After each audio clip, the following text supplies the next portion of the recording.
Lady in the Lake opens with a narration by a woman named Cleo Johnson, who cites the fable of the lion and the hunter to explain that, until and unless the victim of an act of violence tells their end of the story, the perspective of the assailant is accepted as gospel.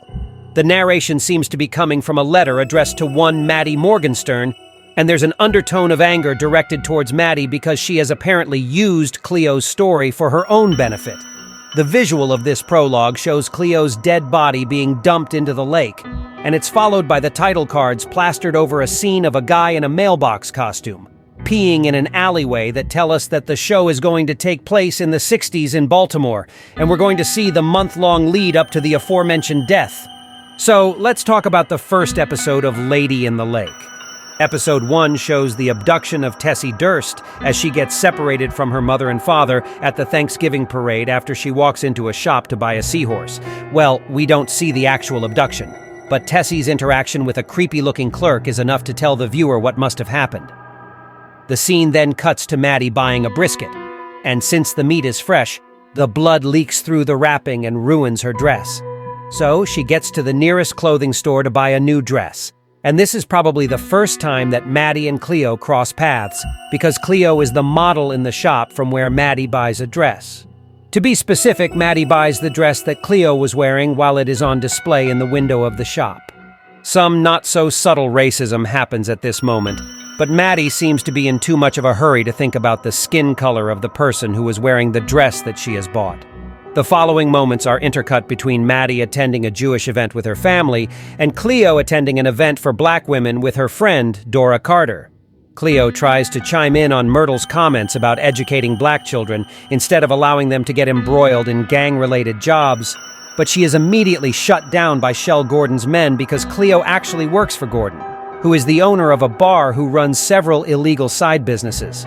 Maddie's speech at the event she is attending is derailed by the revelation of Tessie's disappearance and how there's going to be a search party for her. By the way, given how Maddie's half of this segment of the episode is prefaced by some statements about the weakening of the Black-Jewish alliance by the Nation of Islam rhetoric of Black Power in order to make some comment on anti-Semitism, I have to point out the climate this show is coming out in. I don't think it's totally random that the show is reminding people of the time when the United States of America was anti-Semitic, when there is a wave of Zionism sweeping across present-day America. You are free to watch this show in some kind of a vacuum, but I'd advise you not to. Anyway, coming back to the plot, the rest of Cleo's Thanksgiving is ruined by the fact that her husband, Slappy, has done a horrible job of looking after their two sons, Teddy and Lionel. As for Maddie's Thanksgiving dinner, it's ruined by Milton, as he gets unnecessarily angry after learning from Wallace White that Maddie was in a relationship with Alan Durst, the father of the girl who has disappeared, back when they were in high school. Cleo leaves her children at her mother's place because she works at the clothes shop during the day and at Gordon's bar at night. She hopes to be hired by Myrtle soon, and then she'll be able to earn enough money from one job and look after both of her children properly, especially Lionel, because he is apparently suffering from sickle cell anemia. In this scene, we get a little idea about Cleo's beliefs and her dynamic with her family. She is probably an atheist, and that's why she thinks Lionel's sickness has to be dealt with in a scientific fashion, and she doesn't want to listen to her mother and take him to some religious guru. Cleo's father left a huge debt on the family's head before dying, and it was probably paid off by Cleo's uncle, Isaiah, and he doesn't miss a chance to remind the family about it. And that is probably motivating Cleo to work extra hard and get all her secondary family members off her back. Milton gets predictably insecure about Maddie's history with Alan Durst. He probably thinks that Maddie's obsession with finding Tessie is a sign that she is still in love with Alan, or something like that. So he decides to punish Maddie by destroying the brisket. This causes Maddie to flip out, and Milton somehow tries to make it seem like she is the one overreacting in this situation. That ends up being the final straw, and Maddie decides to leave the house while Milton continues to act like he doesn't know what he has done to elicit such a reaction from his wife. She packs her bags and goes straight to a pawn shop to get some money that'll keep her afloat for the time being. Weinstein, the pawn shop owner, tells his daughter Judith to take Maddie to a flat that they own so that she has a place to stay until she sorts her life out. We see how Cleo functions at the bar and hotel owned by Shell Gordon. The employees over there ask Cleo about insurance and all the money-related stuff that she handles. Dora is in a relationship with a man called Reggie, who is the guy who was in the fish shop from where Tessie was abducted. Dora is the star singer at Gordon's club. Reggie seems to be the head of security at Gordon's place, and Cleo manages both of them. In addition to all that, Cleo handles the bar, which is where we meet police officer Ferdy Platt, who hints that law enforcement authorities are looking for a guy whose appearance matches that of Reggie. Since Reggie had bought the fish from the aforementioned fish shop, from where Tessie was abducted, he immediately rushed to drown it in the toilet, which then began to overflow due to clogging. However, he doesn't have the time to tend to that, as he has to get a severely drugged-out Dora onto the stage. Meanwhile, Cleo goes to Gordon to butter him up so that Slappy, who is a struggling stand-up comedian, gets to perform a set and earn some money. Gordon allows Slappy to enter his bar, but he also reprimands Cleo for supporting Myrtle while working for him.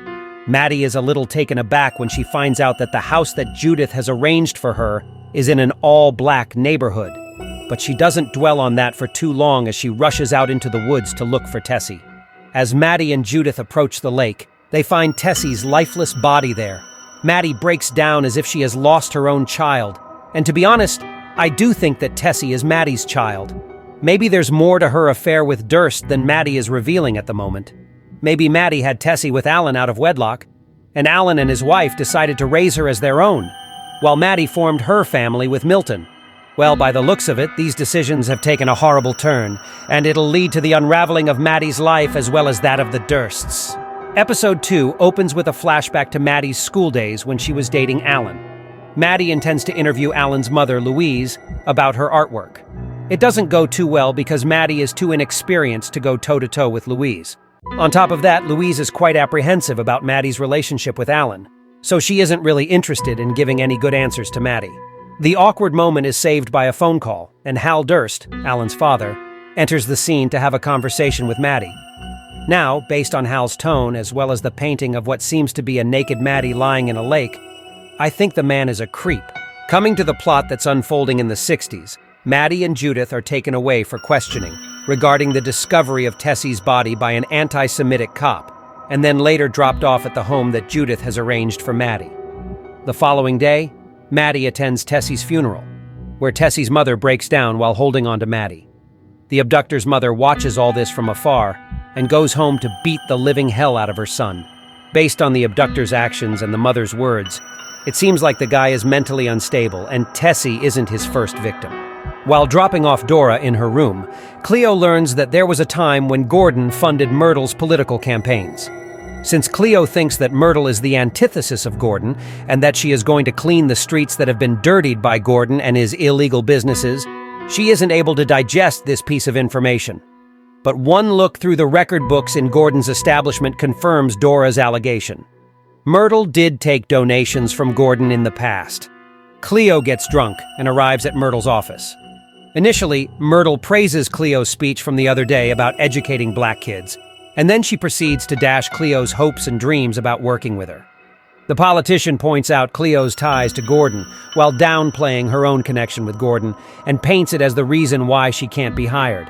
Myrtle specifically points out that her white donors won't be happy with Cleo's presence because of her connection to Gordon, thereby proving that Myrtle's establishment is black on the outside and white on the inside. Anyway, this causes Cleo to lash out during an interview for Myrtle's campaign, and that seems to be the last time she's going to step into Myrtle's office. She goes to Gordon's place and tells him that she's going to widen the horizons of her duties at his place instead of two-timing with Myrtle. As a reward for Cleo's dedication, Gordon says that Slappy will get to play a set at his place, and Slappy, after some initial skepticism, is glad when he finds out what Cleo has done for him. Cleo's recent arrangement with Gordon doesn't dissuade her from keeping a check on her older son Teddy, who has a tendency to work for Gordon's men. Since Milton won't give Maddie any money and all the jewelry and trinkets aren't enough to keep her afloat, she stages a burglary. Officer Platt and Officer Davis attend to her needs. While Davis goes around the neighborhood to see if anybody knows anything about the aforementioned burglary, Platt surveys the flat in which Maddie has been living. It doesn't take too much time for Platt to figure out that there was no burglary, and it's merely a cry for help. So, he takes her to the diner from where she had made the 911 call, and he gives her a little inside information about the investigation into Tessie's death. He says that, initially, Maddie and Judith were the prime suspects, But eventually, the police's focus shifted to the real suspect, the owner of the fish shop from where Tessie was abducted. The knowledge that Tessie's kidnapper is about to be arrested causes Maddie to relax, and Platt uses this opportunity to point out the fact that she has faked the burglary to get the insurance claim on her ring, which she claims has been stolen. Even though her bluff has been called, Maddie refuses to admit the truth and keeps pretending that the burglary was real and her ring needs to be found. Later that night, Bob Bauer arrives at Maddie's house to get some sound bites about her association with Tessie's death, and Maddie doesn't spend a lot of time before throwing him out. That said, before throwing him out, Maddie points out that Bob should focus on the abductor who is about to be caught instead of creating fake stories about Maddie's involvement in Tessie's death. Speaking of the abductor, he is found torturing his mother in his store. The police are forced to open fire, and that prompts the abductor to free his mother and surrender. The abductor keeps hallucinating about Tessie and acts erratically, thereby confirming that he isn't of sound mind. That's the last we see of this guy in this episode.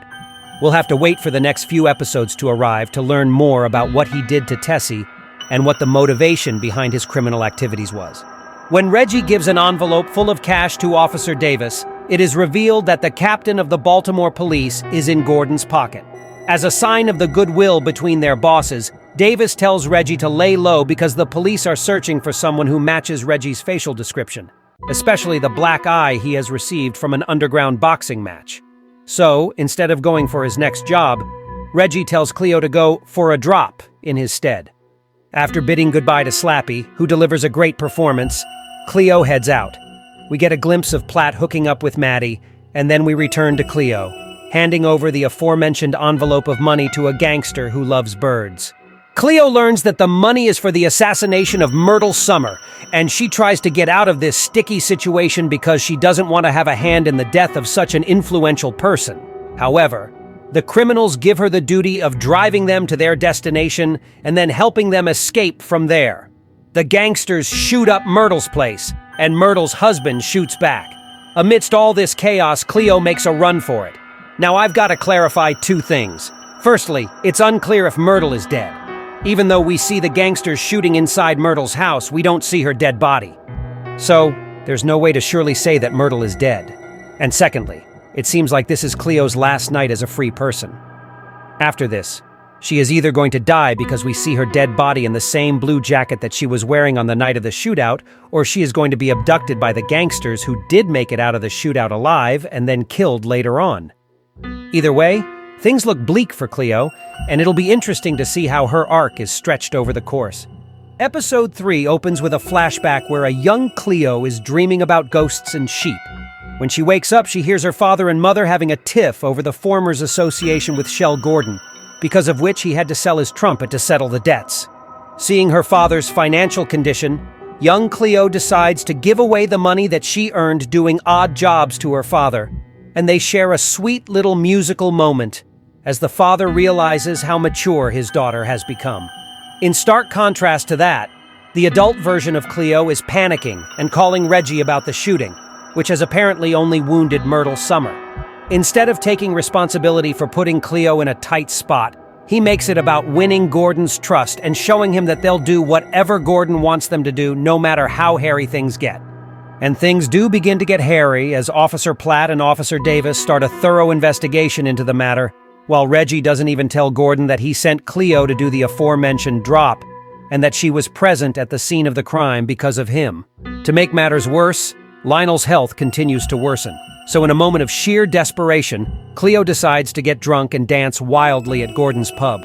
Slappy tries to learn what's up with Cleo, but all he gets to know is that Lionel's health is deteriorating. After rebuking Bauer in the previous episode, Maddie goes to him to work as a journalist for the Baltimore Star. But this time, Bauer tells her to go away. Maddie wanted to interview Zawadzki, but since she can't do it through Bauer, she decides to do it anyway. She writes a sympathetic letter to Zawadzki, and it does reach his cell. She also sends photographs of herself to Zawadzki, probably to titillate him, and that apparently works. While waiting for a response, Maddie continues her sexual relationship with Officer Platt, and her night of revelry causes her to show up late at an event at her son's school. Seth is understandably angry at her, but his fury truly erupts when Maddie forcibly takes him to her new place and keeps berating him for living with Milton and not her. In response, Maddie blurts out the reason why she wants Seth to stop idolizing Milton. He is not Seth's father.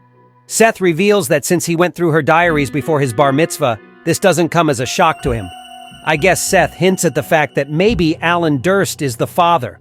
Maddie didn't write the name of the guy he slept with, and she doesn't utter his name in this episode of Lady in the Lake. So I guess it's going to be revealed later on. Will it matter? No. Because Seth doesn't care who his father is. He sees Milton as his dad, and that's that. Maddie realizes that and drops Seth off at Milton's place and leaves awkwardly. We briefly see that despite Cleo's repeated warnings, Teddy is still working for Gordon's men. In some alley, officers Davis and Platt get a hold of one of the assailants who tried to kill Myrtle. Since Platt knows Cleo, he decides to pay her a visit and urges her to tell him the truth of the operation that she was a part of. Cleo does give up the number of the car that the gangsters were driving, but she doesn't say a word about Gordon, even though Platt says that the police will protect her from him. When Cleo says that the police is in Gordon's pocket, Platt is shocked. I don't know if he is feigning ignorance or if he actually doesn't know that the biggest criminal in town is in cahoots with the law enforcers. Later that night, instead of having yet another quarrel with Teddy over his association with old Charlie, Cleo asks him to give her some inside information regarding the betting racket that he is a part of. I guess Cleo is trying to use a rigged system to earn some money so that she can get Lionel the medical help that he desperately needs. Armed with this knowledge, Cleo confronts Reggie and reprimands him for throwing her under the bus while enjoying Gordon's trust. Reggie realizes that he has been cornered and asks Cleo what she wants.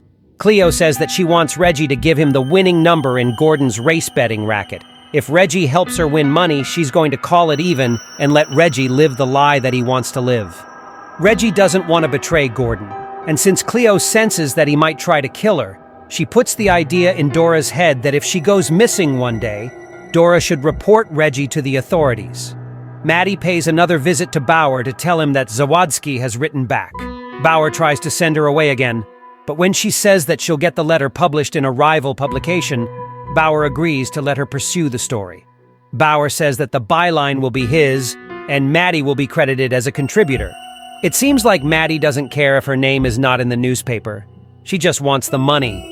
As soon as she gets the check, she delivers it to Judith, who is proud that she has started to earn enough to pay her rent. Later on, we see Maddie and Bauer going to Dr. Kornblatt to get some details about Tessie's death. Kornblatt says that, other than gravel, Tessie had skin cells underneath her nails, which indicated that she fought off her rapist. But Zawadzki didn't have any scratch marks on his body, so it's possible that he isn't the killer and/or the rapist. Maddie realizes that there's some important details around Tessie's murder that are being buried.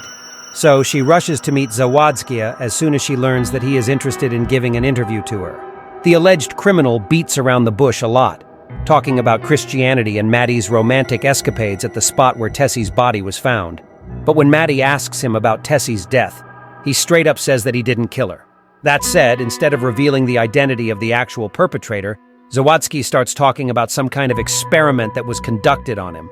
It's unclear what these experiments were about, whether the trauma of those experiments caused Zawadzki to kill people, or if Tessie Durst was killed by the same people who experimented upon Zawadzki. But this does show that Zawadzki isn't an ordinary criminal, and that Tessie's death isn't as simple as it seems. Anyway, Maddie prints an article about the alleged link between Tessie's murder and some secret government experiment. This gets her a permanent job at the Baltimore Star's helpline desk, and she gladly accepts it. Later on, she gets freaky with Officer Platt. They celebrate Maddie's promotion and drink to the memory of Officer Davis, who got shot in the head while trying to arrest Duke. And while Maddie gets closer to Platt on an emotional level, she is reminded of how abusive Alan Durst used to be back when they were dating each other in high school. Cleo's business agreement with Reggie is going fine as they're exchanging details with the help of Gordon's coded red books. But it seems like Reggie wants Cleo to disappear with the money and the kids by Christmas morning because he knows that once Gordon finds out about all this, he is going to come for Cleo and her family's heads. In addition to that, Reggie also has to worry about Dora, who wants to go away and detoxify her system. Since Dora's absence will hamper Gordon's business, Reggie orders her to stay put and go cold turkey under his supervision. I don't think Reggie cares about what's going to happen to Dora. He just wants to keep an eye on her because she knows too much about Gordon's business. and he suspects that she is going to spill some beans if she is pressured by Gordon's competitors. Coming back to Cleo, she enters into an agreement with one of Teddy's clients, Mrs. Tatum, who is going to place the bets on Cleo's behalf so that Cleo isn't directly implicated for taking advantage of a rigged betting system. Elsewhere, Gordon learns about Reggie sending Cleo for the assassination attempt on Myrtle and punishes him by ordering him to kill one of Myrtle's would-be assassins before he is nabbed by the police, as well as Cleo. Reggie realizes that he has no option but to do Shell's bidding. Killing that third assassin is easy, but doing the same to Cleo is hard because she has a family to care for. Cleo goes to celebrate Christmas with her family, and we see Reggie waiting to kill her under the pretense of giving her the money she has earned from the betting racket. We don't see Reggie actually killing Cleo because he doesn't want to take the life of a desperate and innocent soul. But Reggie wants to live freely, and the only way to secure his place in the world is by eliminating Cleo. Reggie apparently does give Cleo the money that she asked for, and then he supposedly kills her. I say supposedly because we don't actually see the killing blow, and until a show gives us a scene where we see an act of murder, I can't say for sure if said act has actually happened. We see Reggie dumping Cleo's body, or at least the body of a person who is wearing Cleo's coat. I guess the identity of that dead body will be revealed in next episode. Elsewhere, Maddie goes for a Hanukkah celebration, where Alan loudly reprimands her for using Tessie's name to write an article full of conspiracy theories about government experiments and whatnot. Since Seth takes Alan's side, Maddie slaps him and then exits the party.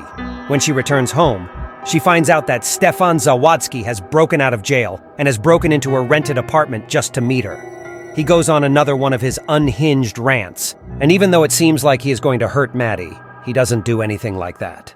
Stefan says something about being connected to Maddie, refuses to elaborate, and then leaves. He goes to the spot where Tessie's body was found and surrenders himself to the police. By the way, before getting himself arrested, Zawadzki does kind of baptize himself. If he thinks he has been reborn or something like that, I guess he won't be burdened by the trauma of being experimented upon. How will that change him as a person? We'll have to wait to find that out. Episode opens with the revelation that we were already suspecting. Maddie was having an affair with Hal Durst and she was pregnant with his child. It's not clear if the child was aborted or if she did end up giving birth, in which case, where's the baby? Was it put up for adoption? But one thing is apparent. Alan's animosity against Maddie doesn't stem from her journalism or the fact that they are ex-lovers. In the present day, Milton decides to divorce Maddie, but he agrees to pay for the proceedings because that's the least he can do for her. Later on at work, Maddie learns that her complaint about the lights not working at Druid Park has led to the discovery of a woman named Cleo Johnson. When Maddie realizes that she knows Cleo and she should pursue the case to climb up the professional ladder instead of just delivering letters and getting sexually harassed at work, she calls Stefan and asks him whether he is the one who has killed Cleo, and he denies the allegation. Just to make sure that the dead body is actually that of Cleo, Maddie goes to the morgue. Well, the woman's face is too disfigured to be identified properly, and even though Cleo's mother has confirmed that that's in fact her daughter's dead body, Maddie seems to have her doubts about this whole situation. Maddie goes to the newspaper called The Afro, which has been covering Cleo's story for the last 3 months, to get some details, but she is shown the exit door pretty quickly. That said, before making her leave the premises, Ms. Murphy, who seems to be the EIC of The Afro, gives Maddie copies of all the coverage they've done on Cleo so that she can do her own research. Since she is so desperate for a byline, Maddie lands at Cleo's funeral to see if she can get any juicy details from there. And she does get to witness a very public spat between Slappy, Cleo's family, Myrtle, Reggie, and Shell Gordon. When Slappy finally exits the church, Maddie goes after him. Upon being questioned about any hidden details about Cleo's death that haven't been revealed yet, he tells Maddie about the deal between Cleo and Lucille and how they were working together to get the better of Shell Gordon's rigged betting system. When Maddie tries to get some answers from Lucille, she hits a dead end. Bob warns Maddie to not look into this case anymore. But still, she goes to Shell Gordon's bar to talk to him. She recognizes Reggie as the guy who was there when Tessie was kidnapped, but she doesn't make a big deal out of it for the time being because her focus is currently on Cleo. As expected, Shell isn't really interested in giving Maddie anything to work with. He talks like a politician and goes on a rant about doing everything he can to uplift the black community, even if it involves running a betting racket. She does learn that Dora is in Paris, which basically means that she is probably dead because she knew way too much about Shell's business. But that's about it. When Maddie shows her findings on the Cleo disappearance case to Officer Platt, he basically says that everyone works for Shell Gordon and nobody is going to go against Shell and say that the Kingpin is responsible for Cleo's death or disappearance. That leads to an argument between them, and the secret couple go their separate ways. The following day, Maddie decides to pay Miss Sawatsky a visit in the hopes of getting some information about Stefan's involvement in Cleo's death. Things start off pretty fine as Miss Sawatsky talks about her past, her affairs, and how much she loves her son. But when Maddie asks her if Stefan told her anything about seeing Reggie in their store right before Tessie Durst disappeared, she starts to get pretty angry. In an attempt to make her emotional, Maddie goes on to reveal that when Stefan escaped from jail, he came to meet her. Given how possessive Miss Sawatsky is about her son, she doesn't take this well, and she stabs Maddie in the stomach. The two women get into a brutal fight. Maddie somehow manages to lock herself up in a room. Since Miss Sawatsky realizes that attacking Maddie is going to lead to her imprisonment, she slits her own throat and dies. Maddie reaches for the telephone to call the police, but she passes out due to all the blood loss. So is Maddie dead? Well, I don't think so. She is grievously injured for sure, but I think she'll live to tell the tale. During Maddie and Alan's high school days, where they are seen attending a party, Alan is drunk out of his mind and starts speaking ill about his father, Hal. And he also blurts out that he is aware of Hal's relationship with Maddie and the fact that she got pregnant at some point during their affair. This recontextualizes the awkward moment near the lake where Alan forced himself on Maddie, even though she kept saying that she didn't want to have sex with him. Based on the painting in Hal's room and the whispered conversations shared between Maddie and Hal, Alan knew what was going on, and since he didn't know how to vent his frustration, he just took it out on Maddie. Also, during that horrifying moment, it seemed like Maddie was pushing Alan away because she didn't feel like their relationship was at that stage where they could get physically intimate. But the truth of the matter was that she was in love with Hal, and she was dating Alan to maintain this image at her school that she was in an age-appropriate relationship. With all that said, when Alan tries to get intimate with Maddie again, initially she expresses disgust, and then, weirdly enough, she proceeds to have sex with him. What does this mean? Well, I think that Maddie has seen the true face of Hal after she got pregnant, and she knows that he doesn't love her. Alan, however, is in love with her, and maybe that's why she decides to give him a chance. Almost everything that Maddie sees is a figment of her imagination. For starters, Maddie sees Seth and Alan visiting her at the hospital while she is recovering from her injuries. She then randomly gives birth to a grotesque-looking baby, which is abducted by Cleo. When she gets out of her bed to go after Cleo, she finds herself in ankle-deep water in the corridors of the hospital. She sees an injured Reggie shadowboxing and walking through those very corridors. She tries to go after him and ends up in a large hall filled with black women wearing the coat that Cleo had on the night she allegedly died. Maddie herself gets a coat that looks like the ones that were given to prisoners at concentration camps. Then she witnesses Cleo jumping to her death, and when she approaches her dead body, Maddie sees herself lying motionless on the floor.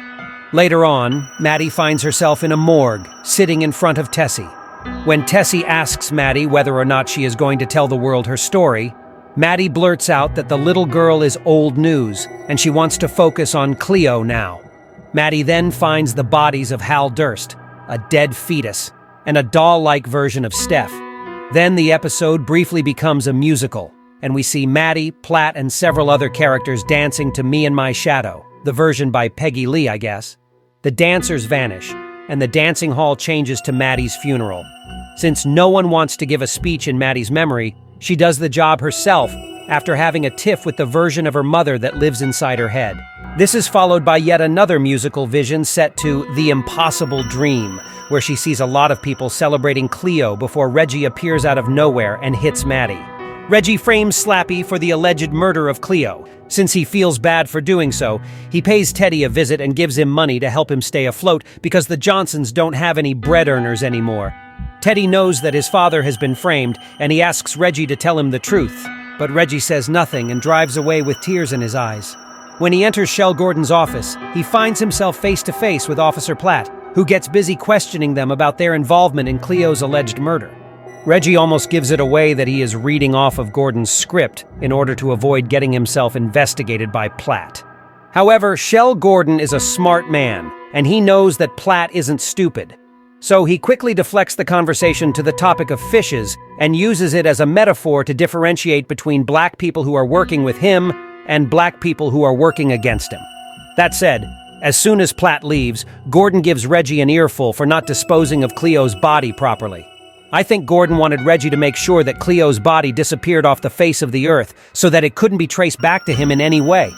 But given how Reggie dumped the dead body in such a public place, he is still on the police's radar. As long as Reggie is being investigated, Gordon is also going to be questioned. And if this starts to hamper Gordon's business, I have a feeling that he's going to get Reggie killed as well. Captain Stassley asks Platt to come down to the precinct for a chat.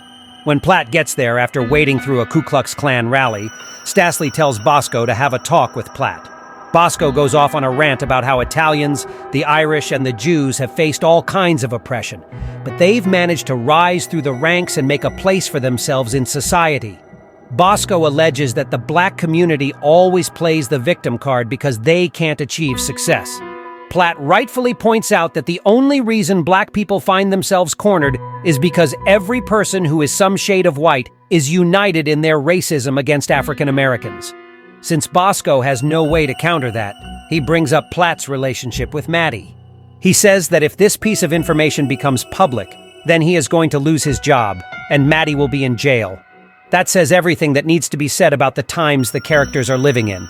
Platt realizes that he is being threatened, and he has no option but to go on the back foot regarding this whole situation. It's possible that Platt is going to break up with Maddie. The last time they met each other, they had an argument. So, maybe their relationship has run its course. And since it can be used to harm them, it's best to walk away before someone gets hurt. Throughout, Maddie has approximately 4 moments of lucidity. One happens during the midpoint of the episode, where Bob Bauer pays her a visit and reveals that Stefan Zawadzki did, in fact, rape Tessie Durst. When Miss Zawadzki had found Tessie in that situation, she killed her and then dumped her body near the lake. Maddie brings up Cleo, and Bauer says that Slappy has been arrested for allegedly killing her. And when Bauer tries to get some information about Maddie's findings regarding Tessie's death, Maddie shuts down because she knows that he is trying to steal her story and publish it with his name in the byline. Then, there's a moment where she has a conversation with Platt about the nature of their relationship. She also sees her mother paying her a visit. And then, Maddie sees Cleo disguised as a cleaner. She thinks she is hallucinating again, but Cleo says that she is very real. If Cleo is alive, this means that she has faked her death. And that means 2 things could have happened on Christmas Eve. Reggie didn't actually kill Cleo. Yes, he met her that day because he was right outside her house. However, instead of following Gordon's orders, he took her to a safe place where she could hide until things cooled down. He got the body of a dead girl, presumably Dora Carter, and then made it seem like Cleo had died. Alternatively, Reggie probably did try to kill Cleo and dumped her body in that reservoir, but he didn't check if she was actually dead. So Cleo swam to safety, got a dead body, faked her own death, and took on a new identity. What does she want from Maddie, though? Is Cleo going to use Maddie to unearth the truth about Shell Gordon? Episode 7 of Lady in the Lake opens with a flashback of Cleo and Dora stepping into Shell Gordon's den so that the latter can perform in his talent show. This is the night that Cleo fell in love with Slappy. Cleo was hired by Shell to be the accountant, and Dora was given the post of the singer of the bar. A harsh cut to another flashback shows Cleo looking at Dora's dead body and crying. Dora was a drug addict, and she had died due to a drug overdose. So, here's what happened on the night that Cleo allegedly died. Cleo got the money that she had earned by taking advantage of Shell Gordon's lottery scam. Reggie learned about Dora's death and brought Cleo to her room because he didn't want to live anymore, and he wanted Cleo to shoot him. But Cleo was the one who came up with the idea to use Dora's death to fake her own death. That'd allow Reggie to be in Shell's good books because he would be able to claim that he had killed everyone related to the assassination attempt on Myrtle Summer. With the exception of Cleo and Reggie, nobody would really care about Dora's disappearance, and Cleo and Reggie would attain some form of freedom. When Dora's body decomposed to the extent that a facial match couldn't be achieved, Cleo anonymously alerted the authorities so that Shell would get the final bit of assurance that she was dead and gone. However, when Maddie started looking into the Shell's rigged lottery system, he became aware of the fact that he had been scammed, and the guarantee he had gotten after learning about Cleo's death started to disappear. So, Cleo was left with no other option but to raze Shell Gordon and his business to the ground. That said, Cleo promised to give the details of everything that had happened since the assassination attempt on Myrtle to Maddie so that the latter could fulfill her dream of becoming a good investigative reporter. While returning Maddie to her home after she was discharged from the hospital, Milton in the show itself made an incredibly weird observation.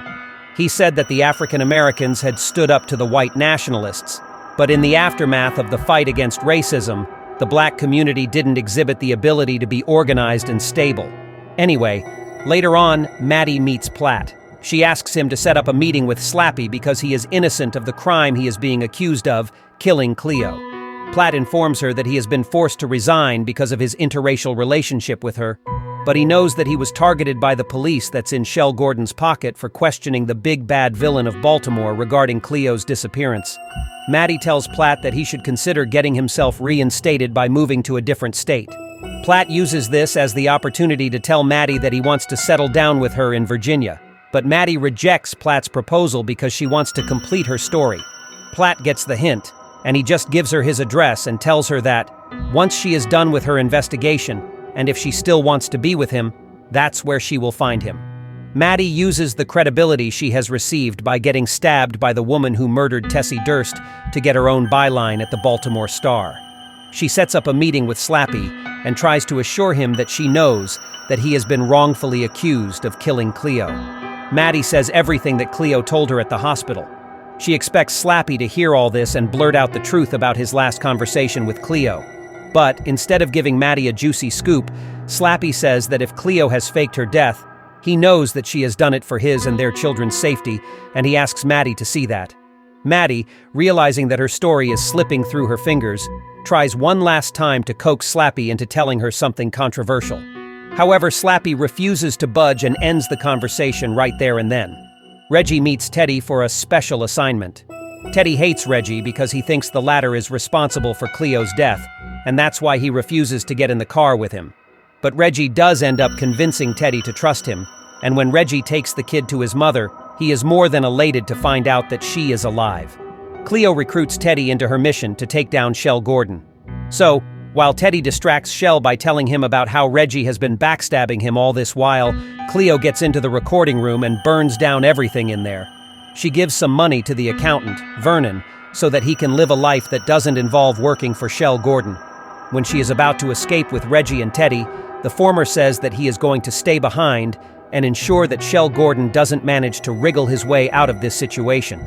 He confronts Gordon and orders him to call the police and admit that he is the one responsible for the assassination attempt on Myrtle Summer and the death of Cleo Johnson. We don't see the results of Reggie's actions, but it does seem like he has managed to stump Gordon. Bob informs Maddie that he is reporting on Reggie's accusations against Shell Gordon. This infuriates Maddie, but since Seth starts ripping her diary into pieces, she is forced to hang up the phone and tend to her son. Seth gives Maddie the lowdown about her fascination with everybody's stories while refusing to live the one she is in. Later on, Maddie meets Cleo, and the latter gives her everything she needs to write a detailed report against Shell Gordon.